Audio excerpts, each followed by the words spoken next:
As we near the end and we get all ready and set to close the 5 books of Moses, we witness the transfer of leadership. The mantle of leadership gets passed over from Moses to his beloved disciple, Joshua.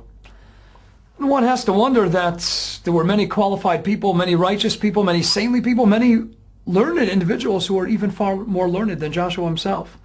Nachmanides makes it clear that there were many individuals who were far greater an accumulation of knowledge than Joshua was, and yet the Torah says that, you know why Joshua is going to be the one to supersede his mentor and the leader of the Jewish people, Moses? Because lo yomash mitoch ohel, because he never left Moses' side. He never left the tent of study. He went and served diligently. He attended to the needs of a Moses. And ultimately he became a shadow or reflection of the greatness of what Moses is all about. An important lesson here. You hang around big people, you hang around great people, you never leave their side, and you watch their every move, their every action, the way they speak, the manner in which they conduct themselves. You know what? You pick up a lot. Some is picked up directly, and a lot is picked up even indirectly, even subconsciously. There's a famous story of 2 rabbis that were being driven in New York, and one stopped to look at the Verrazano Bridge, and the other rabbi says to him, "What are you doing? What are you looking at?" He says, "I want to look at a great bridge." Come on, you don't have enough Torah to review, you don't have enough to be occupied with, that you're busy looking at great bridges? He says, "You know why I want to look at the great bridge? Because when you look at great things, you aspire to greatness." Joshua saw a great leader in a Moses. He saw someone special, somebody unique, someone in a category all by himself, and he says, "I want to be like him.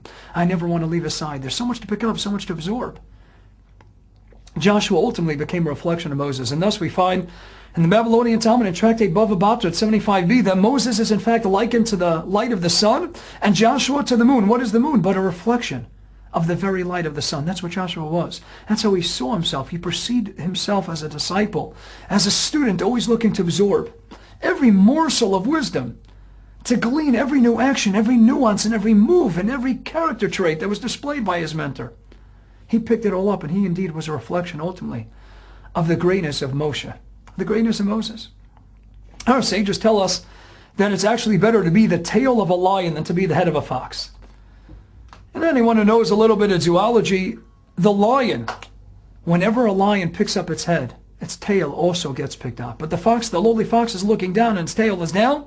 When the lion, when the king in the jungle has his head up, the tail is also up. Sometimes, even if you're not on the greatest spiritual level, but you hang around great people, holy, saintly rabbis, special leaders, then you know what? When they're at a stage of greatness and they have their heads up, held up high, then they pick up the tails with them. You hang around them, they'll pick you up.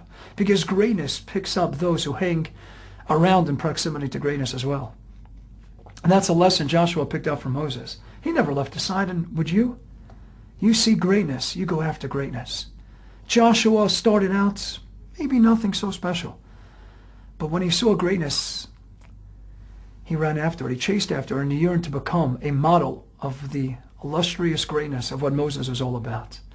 As we close the 5 books, let's keep that all-important lesson in mind. We sometimes might not be holding spiritually at a level that we're content with, that we're satisfied with, that we know is the road in which we're destined to reach to attain our tremendous potential. But you know what? Hang around big people, hang around holy rabbis, knowledgeable individuals. Watch their actions, watch the move, the way they speak. Watch how they live by the words and the ideals of the Torah. You hang around them long enough, and God willing, we'll become just like them, and we'll also attain greatness. God willing, we should all merit to attain that greatness, to become great people in every way, shape, and form. Knowledge, spirituality, character traits, follow in the heels of greatness, and eventually we'll become great as well.